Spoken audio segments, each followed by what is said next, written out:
No recuerdo, ¿los chiquitos tienen clase? Ok, chiquitos, por favor. Creo que se van con tu mamá, hermano. Yes. Con la hermana Norma, por favor, los pequeños. Los pequeños con la hermana Norma. Todos los demás nos quedamos aquí, hermanos, para el estudio de esta tarde. Les voy a decir, hermanos, yo estuve leyendo y estudiando esto y yo dije, híjole, nada de esto es aplicable, o sea, de ninguna manera. Y yo estaba estudiándolo, y dije, es que por donde le vea, no hay forma de hacerle aplicación a la iglesia. De ninguna forma, de ninguna manera. Ni objetivamente, ni subjetivamente. Hay un par de comentaristas que yo estuve leyendo, a ver si me ayudaban, y no, hombre.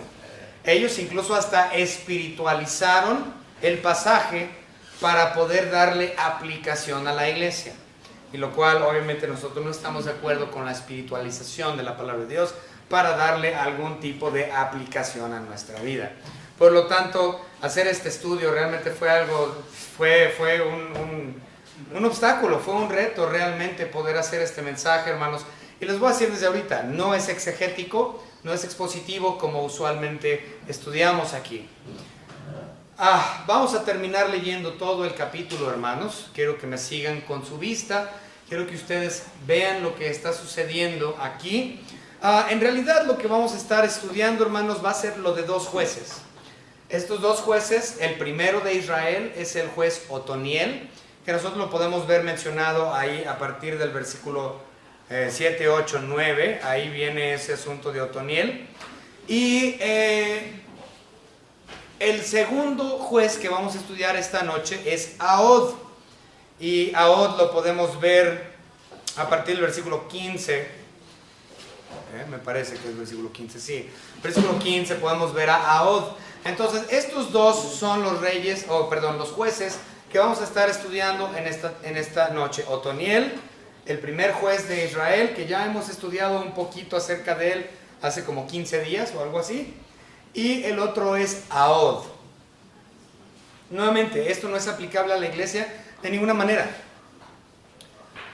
pero sí es extremadamente interesante. Vamos a ver también un poco de toda esta sección y los capítulos subsiguientes también. Podemos ver la misericordia de Dios sobre el pueblo de Israel, siempre dándoles una oportunidad a pesar de que ellos siempre estaban haciendo lo malo delante de los ojos de Dios. Frase que se repite una y otra vez, que ya hemos hablado de eso. Entonces esa palabra que Israel, o esa frase, Israel hizo lo malo ante los ojos de Dios, es una que es recurrente a lo largo de todo el libro de los jueces. No sé cuántas veces se repite, pero es un montón. Entonces Israel caía y luego lloraron e imploraban, Señor, por favor, Dios, ayúdanos y libéranos. Y Dios les mandaba a un juez.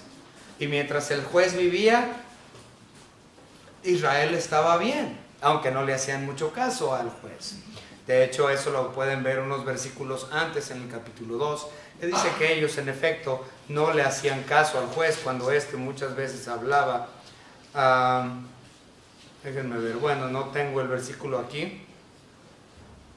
Versículo 17, 2.17, bueno, desde el 16 y 17. Y Jehová levantó jueces que los librasen de mano de los que les despojaban, pero tampoco oyeron a sus jueces, ahí está, los ignoraban, sino que fueron tras dioses ajenos de todos modos a los cuales adoraron, se apartaron pronto del camino el que anduvieron sus padres obedeciendo los mandamientos de Jehová. Ellos no hicieron así.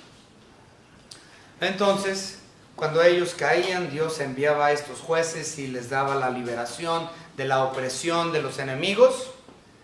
Y es recurrente, era un círculo vicioso en el cual se encontraba Israel una y otra vez. Caían, eran despojados por sus enemigos, le lloraban y le imploraban a Dios. Dios les mandaba el juez, ellos lo ignoraban y mientras estuvo el juez vivo todo estaba bien, moría el juez y otra vez caían. Y así una y otra vez, como disco rayado.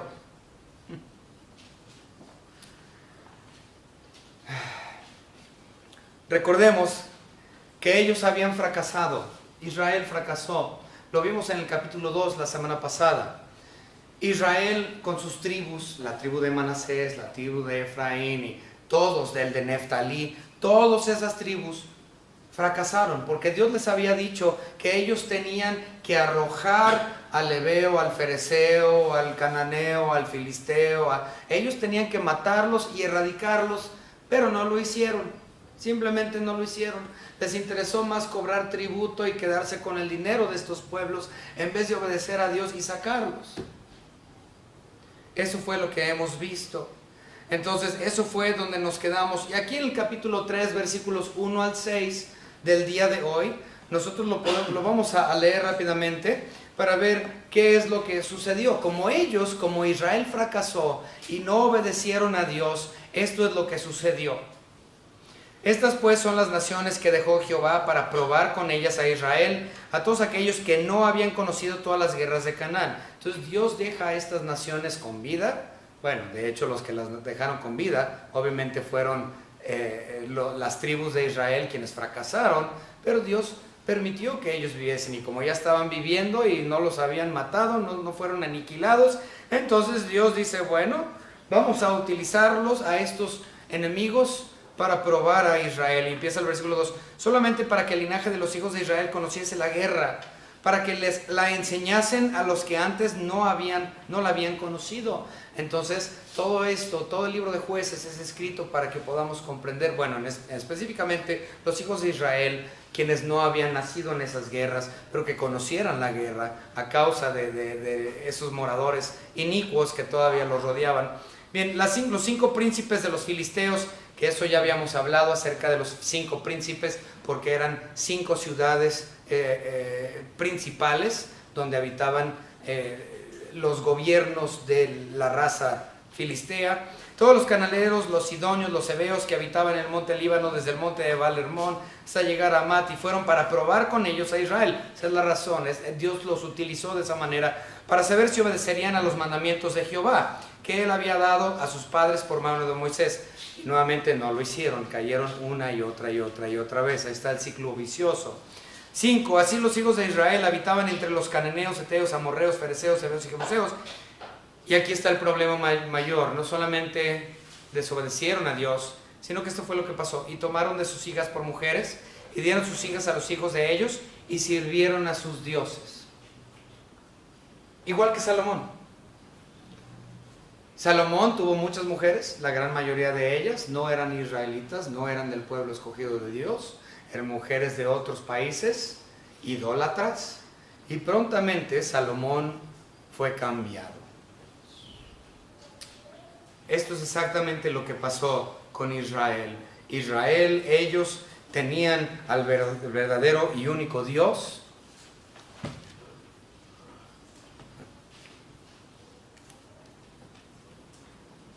No obedecieron, se fueron y se casaron con estas idólatras igual que Salomón, y cambió todo.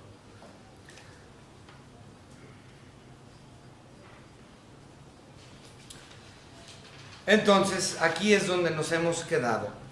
Vamos a empezar, hermanos, a leer esta siguiente sección del 7 en adelante, pero vamos a empezar con una oración. Señor Padre, le damos gracias por su amor, por su grandeza, por su misericordia, Señor. Gracias, Señor, porque usted es santo. Ante todo, usted es santo, justo, omnipotente. Y nosotros, Señor, no somos nada ante su presencia. Tan solo somos receptores de su gracia por simple y pura misericordia que usted ha tenido sobre nosotros, sus hijos, los escogidos. Gracias, Señor, le damos por su bendita palabra, la cual tenemos en nuestras manos, la cual podemos estudiar diariamente. Y gracias por el Espíritu Santo que nos ayuda a entender lo que estamos leyendo en su palabra. Le pido, Señor, que esta tarde podamos aprender un poquito más acerca de la historia de Israel. En el nombre precioso de nuestro Señor y Salvador, Cristo Jesús. Amén. Muy bien, vamos a terminar leyendo del 7 al 30. Vamos a llegar hasta el 30. Del 7 al 30, me pueden seguir con sus vistas. Ahora, hermanos, una cosa interesante. Esta sección de Ahod, que es el segundo juez que vamos a ver hoy, es posiblemente uno de los escenarios más explícitos, más sangrientos, posiblemente uno de los más asquerosos de toda la Biblia. Lo vamos a estudiar, pero no solamente esto, sino que también es altamente cómico. Entonces, aunque es algo espantosísimamente asqueroso, es muy cómico también. Entonces, eso es en la sección de Ahod. Pues vamos a empezar en el versículo 7, con Otoniel. Hicieron pues los hijos de Israel lo malo ante los ojos de Dios, otra vez frase que se va una y otra vez, y olvidaron a Jehová su Dios y sirvieron a los Baales y las imágenes de Acera, que esto ya lo habíamos visto en el capítulo 2. Si ustedes recuerdan, bueno, ya me estoy adelantando, pero no importa. Esto ya lo habíamos visto en el capítulo 2, unos versículos anteriores. Vamos a ver 2:21 al 23. 2:21 al 23. Dice la palabra de Dios aquí. Y la ira... tampoco... No. ¿Dónde está? No es cierto. 2:11. Sí. 2:11, 12, 13. 2:11, 12, 13. Después los hijos de Israel hicieron lo malo ante los ojos de Dios. Otra vez ahí viene la frase. Y sirvieron a los Baales. ¿Okay? Luego el 12 dice que fueron tras otros dioses, los dioses de los pueblos que estaban a sus alrededores. Luego en el 13 dice, dejaron a Jehová y adoraron a Baal y a Astarot, que hablé acerca de Baal y Astarot. Y ahora en el versículo que estamos estudiando aquí, dice que también adoraron a Acera, entonces otro dios. Bien, versículo 8. Y la ira de Jehová se encendió contra Israel, claro, porque era prostitución espiritual. Y la Biblia lo llama así en múltiples ocasiones. Dios mismo lo llama así. Cuando tú vas tras algún ídolo, ¿sabes qué? Estás cometiendo prostitución espiritual. Y recuerden, idolatría no nada más es tener un monito, porque yo sé que en la casa de muchos mexicanos, la mayoría, hay monitos, ¿no?, de barro y alguna que dice que Guadalupe o sabe qué. El asunto es, la idolatría es mucho más que eso. Recuerden, la idolatría es cualquier cosa que quita el tiempo que le pertenece a Dios. Cualquier cosa que reemplazca a Dios. Es eso.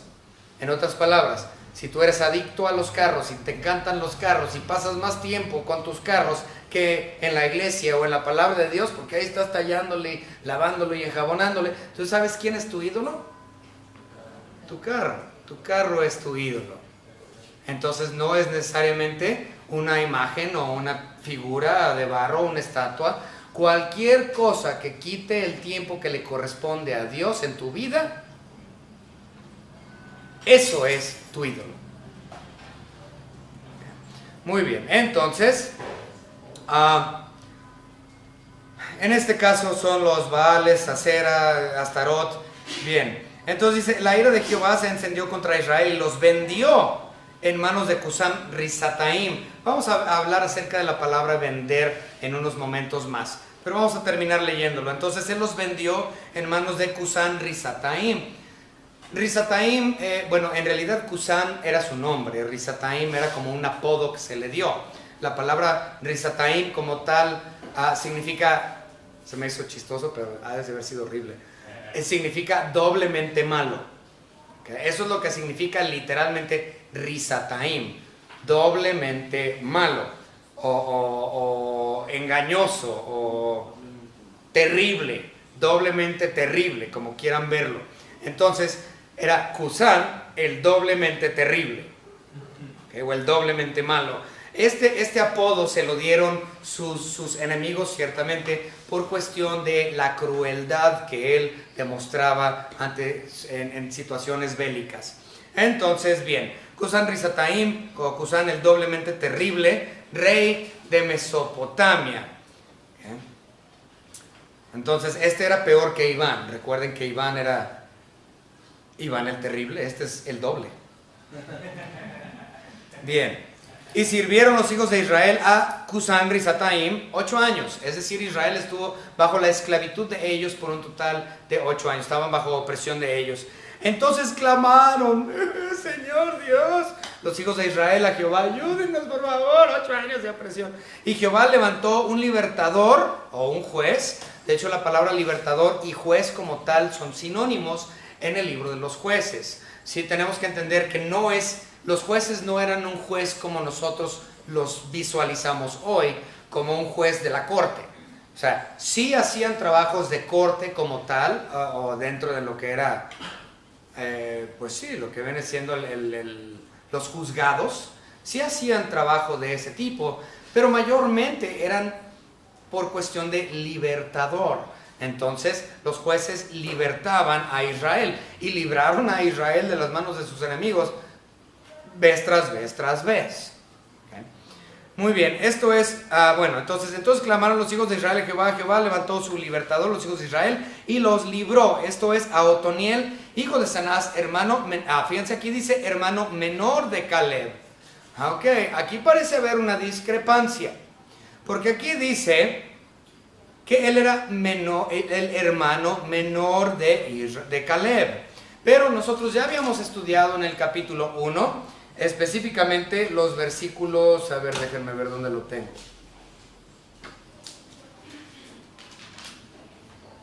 Ay, ni sé. Ahorita lo vamos a ver.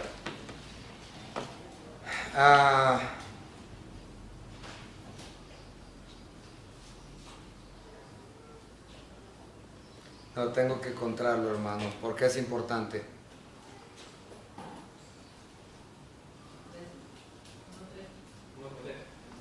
Ok, 1:13. Va. Y la tomó Otoniel, hijo de Cenaz, hermano menor de Caleb. Fíjense. Y él le dio a su hija Axa. Entonces, aquí dice que Otoniel es hijo de Cenaz. Y Cenaz es hermano menor de Caleb. Es decir, que Otoniel es sobrino de Caleb. ¿Okay? Pero si nosotros vemos el 3, donde estábamos leyendo, ¿dónde estaba? Ay, hermano, estoy bien. El 9.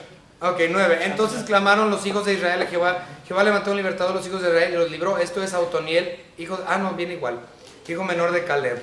Ok, entonces viene diferente en inglés, que parece que hay una discrepancia, porque en inglés dice que el hijo menor o el hermano menor era Otoniel, no menciona que es su sobrino. Entonces hay un asunto ahí con la traducción en inglés. Pero bien, continuamos. Entonces dice el versículo 10, y el Espíritu de Jehová vino sobre él y juzgó a Israel y salió a batalla, y Jehová entregó en su mano a Cusán Risataim, rey de Siria, y prevaleció su mano contra Cusán Risataim, y reposó la tierra 40 años, y murió Otoniel, hijo de Cenaz. ¿Okay? Entonces fue Otoniel versus Mesopotamia, y Dios le dio la victoria. Pero ahora, hermanos, vamos a ver esta sección de Ahod. Asqueroso. Pero les va a gustar. Vamos a leerlo. Vean nada más. Volvieron los hijos de Israel a hacer lo malo ante los ojos de Jehová. Otra vez esa famosísima frase. Y Jehová fortaleció a Eglón, rey de Moab. Ahora es entonces Ahod contra los moabitas. Acabamos de ver Otoniel versus Mesopotamia. Aquí es Ahod versus los moabitas. Ok. Por cuanto habían hecho lo malo ante los ojos de Jehová, otra vez se repite, juntó consigo a los hijos de Amón y de Amalek, y vino e hirió a Israel, y tomó la ciudad de las palmeras, que sabemos que la ciudad de las palmeras es Jericó, ¿okay? Ya lo hemos visto en varias ocasiones. Y sirvieron los hijos de Israel a Eglón, rey de los moabitas, 18 años. Entonces estuvieron bajo Moab 18 años, 10 años más que bajo la esclavitud con Mesopotamia. Gracias, hermano. Muy bien. Continuamos. Y clamaron los hijos de Israel a Jehová, y Jehová les levantó un libertador a Ahod, hijo de Gera, benjamita, entonces de la tribu de Benjamín. Otoniel, por cierto, si ustedes recuerdan, Otoniel era de la tribu de Judá. Un punto importante que vamos a hablar acerca de ello en unos momentos más. Entonces, este amigo Ahod es de Benjamín y Otoniel era de Judá, ambos del sur. ¿okay? Ambos del sur. Pero continuamos. El cual era zurdo. Esto también es importante. Bueno, de acuerdo a algunos comentaristas es importante el hecho de que era zurdo y ahorita van a ver por qué. Y los hijos de Israel enviaron con él un presente a Eglón, rey de Moab. Entonces ahí va Ahod y le dieron un presente y le dijeron: queremos que tú vayas a Eglón y que le des este regalito. Y Ahod se había hecho un puñal de 2 filos, de 1 codo de largo, es decir, 45 centímetros aproximadamente. O sea, era un cuchillito.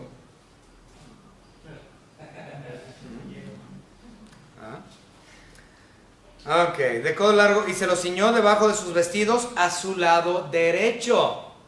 ¿Por qué? Porque era zurdo. Okay. Entonces desenfundaba o desenvainaba así. Okay.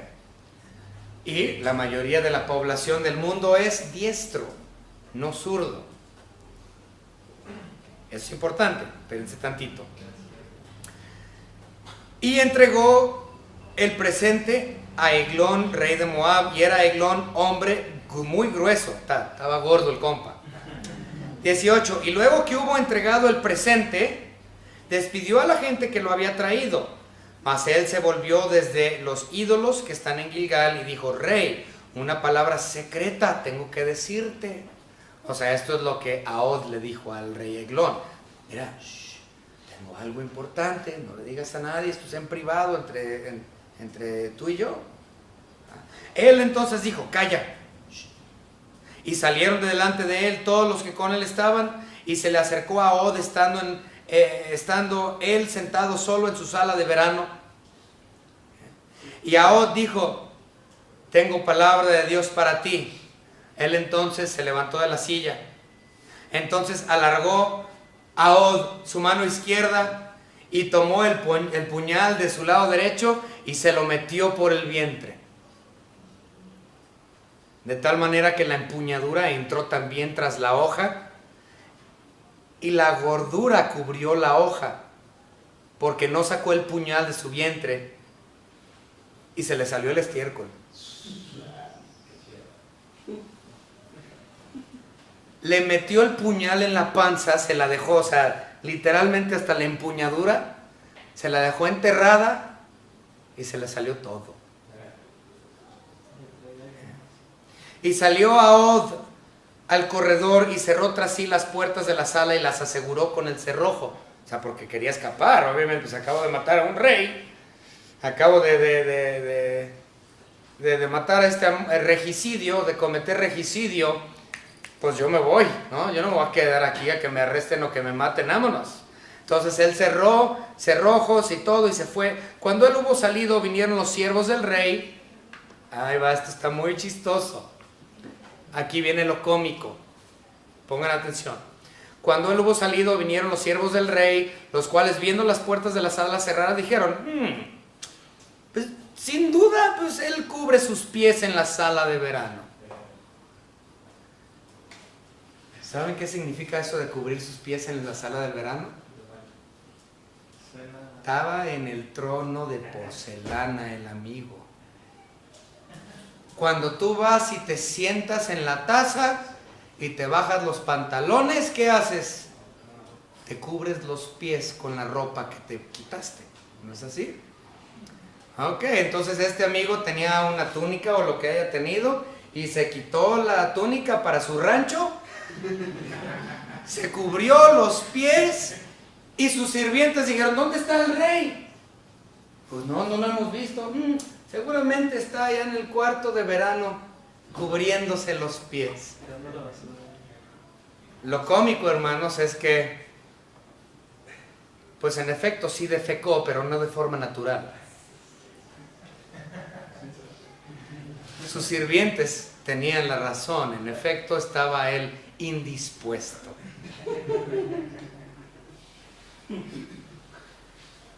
Continuamos. Y habiendo esperado hasta estar confusos, porque él no abría las puertas de la sala, tomaron la llave y abrieron, y aquí que su señor caído en tierra, muerto. Mas entre tanto que ellos se detuvieron, Ahod escapó, y pasando los ídolos se puso a salvo en Seirat. Y cuando había entrado tocó el cuerno, es decir, el shofar, muy importante para el pueblo hebreo, el shofar, en el monte de Efraín, y los hijos de Israel descendieron con él del monte, y él iba delante de ellos. Entonces él les dijo: seguidme, porque Jehová ha entregado a vuestros enemigos, a los moabitas, en vuestras manos. Y descendieron en pos de él, y tomaron los vados del Jordán a Moab, y no dejaron pasar a ninguno. Y en aquel tiempo mataron de los moabitas como 10,000 hombres, todos valientes y todos hombres de guerra. No escapó ninguno. Así fue subyugado Moab aquel día bajo la mano de Israel, y reposó la tierra 80 años. ¡Wow! ¡Qué forma tan!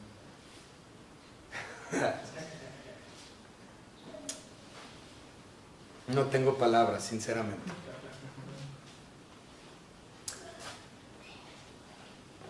Dios puso una pared intermedia entre Israel y todas las otras naciones. No porque Israel fuese mejor que las otras naciones, sino porque Israel era diferente que las otras naciones. Israel servía al único y verdadero Dios.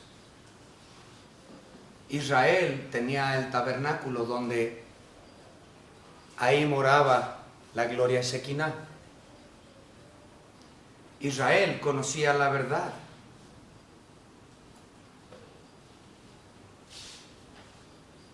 Israel era el verdadero sacerdocio del Dios Altísimo. Y ellos tenían el único y verdadero altar de sacrificio que Dios respetaba. Ellos eran diferentes que todos los otros pueblos. Solo por medio de Israel es que serían benditas todas las naciones del mundo en la persona de Cristo Jesús. Israel era único. Cuando Israel obedecía a Dios, Él los colmaba con ricas bendiciones. Y era en esos momentos que Israel tenía la oportunidad de hablar a sus vecinos acerca del Evangelio. Dios les dijo a los israelitas que ellos tenían que predicar. Y nunca lo hicieron porque veían a los gentiles como perros no merecedores del conocimiento del Dios verdadero. Y por lo tanto, pecaron.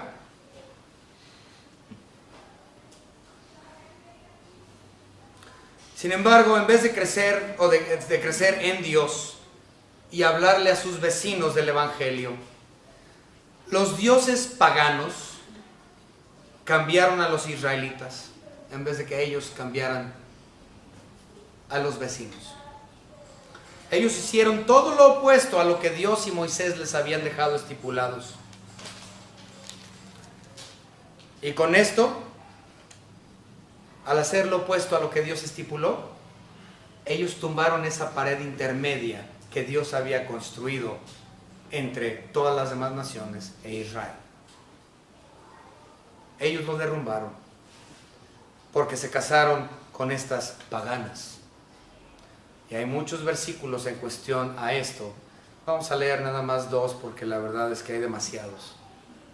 Génesis capítulo 24 y versículo 3. Nos dice la palabra: y te juramentaré por Jehová, Dios de los cielos y Dios de la tierra, que no tomarás para mi hijo mujer de las hijas de los cananeos, entre los cuales yo habito. ¿Y saben qué? Lo hicieron de todos modos. Deuteronomio capítulo 7. Deuteronomio capítulo 7, versículos 3 y 4. Y no emparentarás con ellas, no darás tu hija a su hijo, ni tomarás a su hija por tu hijo, porque desviará a tu hijo de en pos de mí, y servirán dioses ajenos, y el furor de Jehová se encenderá sobre vosotros, y te destruirá pronto. Esto fue exactamente lo que pasó.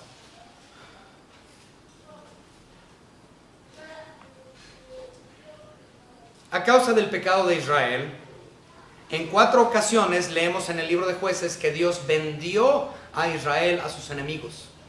Les dije que íbamos a ver la palabra vendió por el versículo 7. Jueces 3, 7. Hicieron pues los hijos de Israel lo malo ante los ojos de Jehová, y olvidarás a Jehová su Dios, y sirvieron los malos, y las imágenes de acera. Versículo 8, y la ira de Jehová se encendió contra Israel y los vendió. En 4 ocasiones se dice que Dios vendió a Israel. ¿Por qué? ¿Cómo que los vendió? Pues sí. Ellos llegaron a ser esclavos del pecado, esclavos de falsos dioses, y como estaban ellos actuando como esclavos, Dios los vendió como esclavos.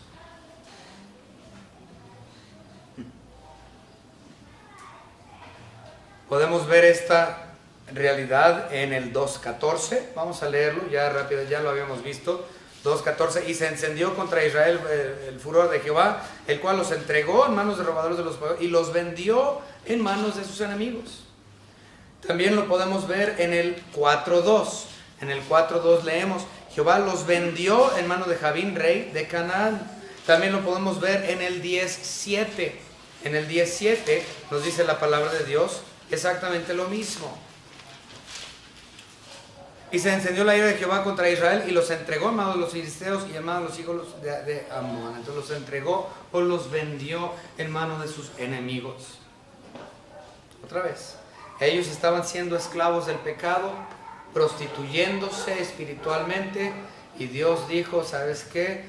Si eres un esclavo del pecado, si eres un esclavo de la idolatría, entonces te voy a vender como un esclavo. Pero si ellos hubiesen hecho lo correcto delante de Dios, hubiera sido a la inversa. Dios hubiera vendido a las naciones como esclavos a Israel. Veámoslo, Deuteronomio 32. Deuteronomio 32 y versículo 30, dice la palabra de nuestro Señor Dios. Aquí, ¿cómo podría perseguir 1 a 1000 y 2 hacer huir a 10,000? Si su roca no los hubiese vendido y Jehová no los hubiera entregado. Porque entonces es una referencia a lo mismo, pero a la inversa. Dios hubiera entregado o vendido a las otras naciones, a Israel, como esclavos, si tan solo Israel no hubiese caído en la esclavitud ella misma.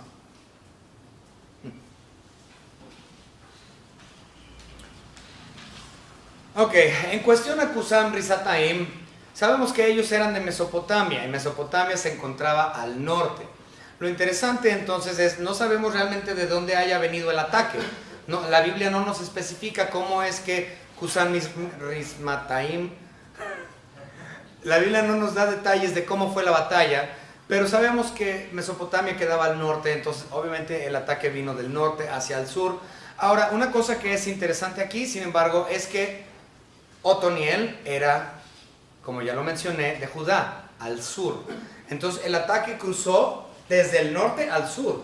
Es decir, que el ataque de Cusán abarcaba todo lo que era la tierra de Canaán, desde el norte al sur, todo completito, para llegar hasta la parte sur, donde se encontraba Otoniel de la tribu de Judá. Entonces, todo el país había quedado invadido.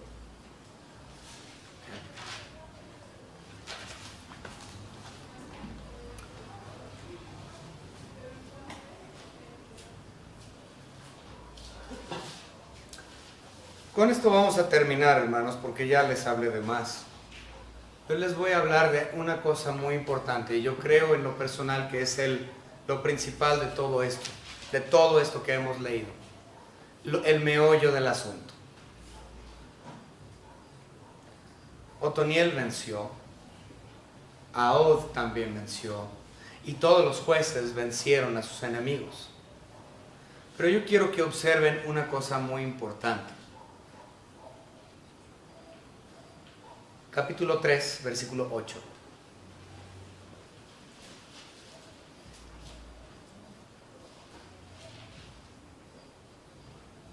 ¿No?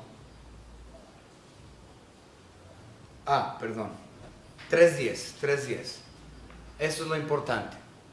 Y el espíritu de Jehová vino sobre él, es decir, sobre Otoniel, y juzgó a Israel y salió a batalla, y Jehová entregó en su mano a Cusán Risataim, rey de Siria, prevaleció su mano contra Cusán Risataim. ¿Cuál es la diferencia?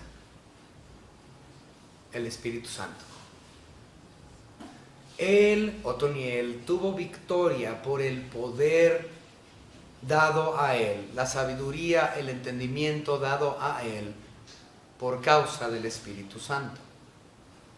Fue Dios quien tuvo la victoria. Fue Dios quien tuvo la victoria. De hecho, podemos ver que dice exactamente lo mismo de Gedeón. Vamos rápidamente a Jueces 6:34.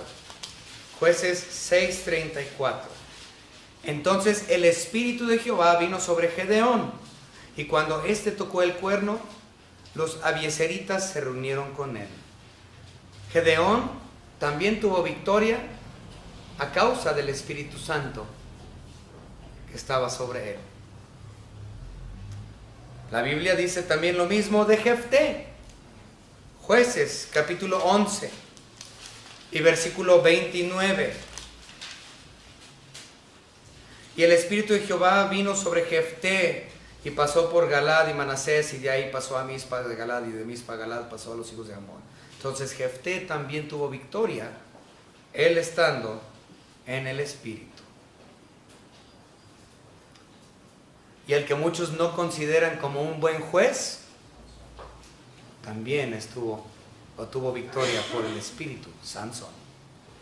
Jueces, capítulo 14 y versículo 6. Y el Espíritu de Jehová vino sobre Sansón, quien despedazó al león, con quien despedazó un cabrito. También lo podemos ver en el 4:19. Y el Espíritu de Jehová vino sobre él y descendió a Ascalón y mató a 30 hombres de ellos, tomando sus despojos, dio las mudas de vestido, etc. Y por último lo vemos también en el 15:14, que nos dice: y así que vino hasta Leí, los filisteos salieron gritando a su encuentro, pero el Espíritu de Jehová vino sobre él. Entonces, ¿quién es quien da la victoria? El Espíritu Santo, Dios. Esto es lo principal de todo. Entonces, ¿podemos darle algún tipo de aplicación? Sí, fácilmente. Pero vamos a ver antes Zacarías. Zacarías capítulo 4 y versículo 6. Yo les dije al inicio que no había realmente una manera de darle una aplicación, salvo esta. Entonces vamos a Zacarías.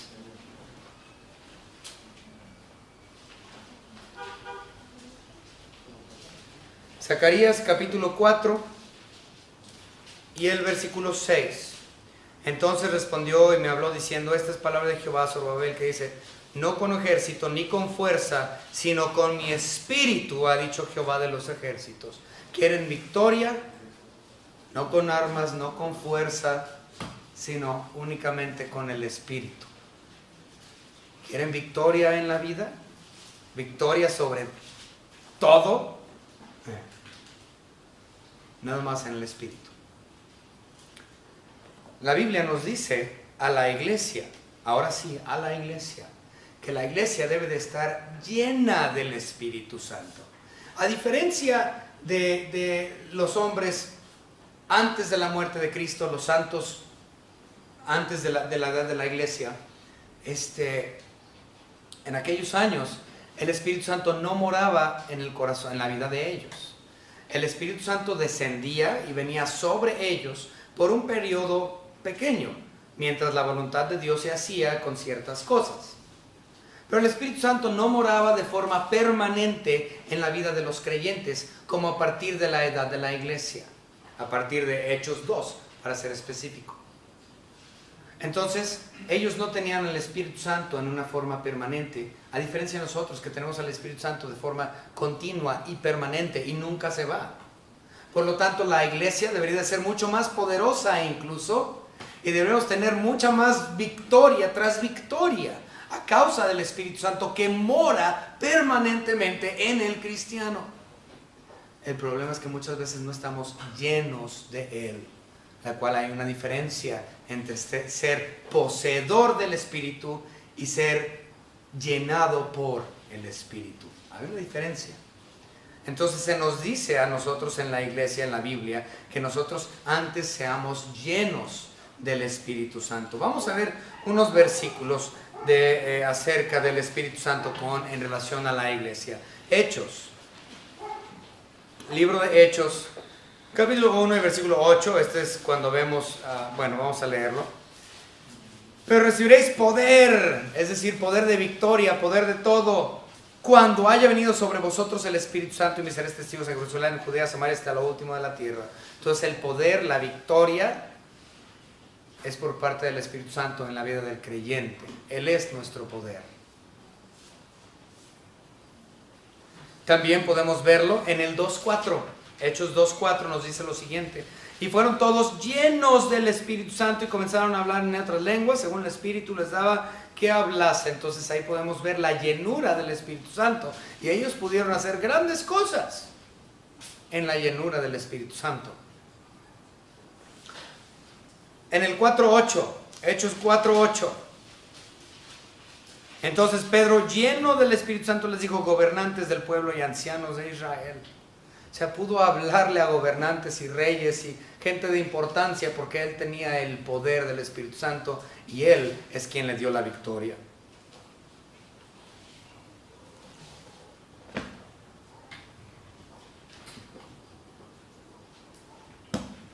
La iglesia debería de ser más fuerte de lo que es.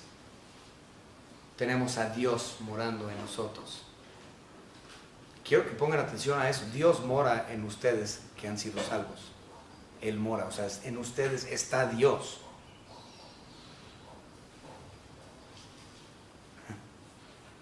¿Saben qué poderoso es eso? Como cristianos deberíamos de tener victoria sobre victoria, día tras día tras día, porque tenemos a aquel único quien nos la puede dar, a Dios mismo. Creo que hemos llegado a un tiempo en donde como cristianos no estudiamos, no aprendemos, no crecemos.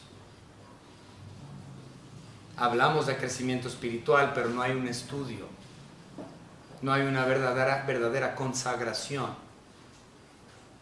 Por lo tanto, el Espíritu Santo que mora en nosotros, ahí está, pero en tu vida no hay victoria, porque no estás buscando la llenura del Espíritu Santo. El mismo Ahod comprendió que la victoria que él tuvo no fue por él, sino por el poder de Dios. Él le dio el crédito a quien merece el crédito de la victoria. Jueces 3:28. Entonces él les dijo: seguidme, porque Jehová ha entregado a vuestros enemigos los moabitas en vuestras manos. Cualquier victoria que usted tenga en vida, como creyente, comprenda que esa victoria es traída por el Espíritu Santo, por Dios, y no tiene nada que ver con usted. No se gloríe en usted mismo, gloríese en Dios. Vamos a orar. Señor Padre, gracias te damos por este estudio acerca de la historia de Ahod y la historia de Otoniel. Te pido, Señor, que haya sido de bendición para mis hermanos. Y gracias, Señor, por esta aplicación que le hemos podido dar por medio de su Espíritu Santo para la iglesia, comprendiendo que la iglesia debe de estar siempre creciendo y siempre llenos del Espíritu Santo mediante el estudio de su bendita palabra. En el nombre de su Hijo Jesucristo, nuestro único y propio Salvador. Amén.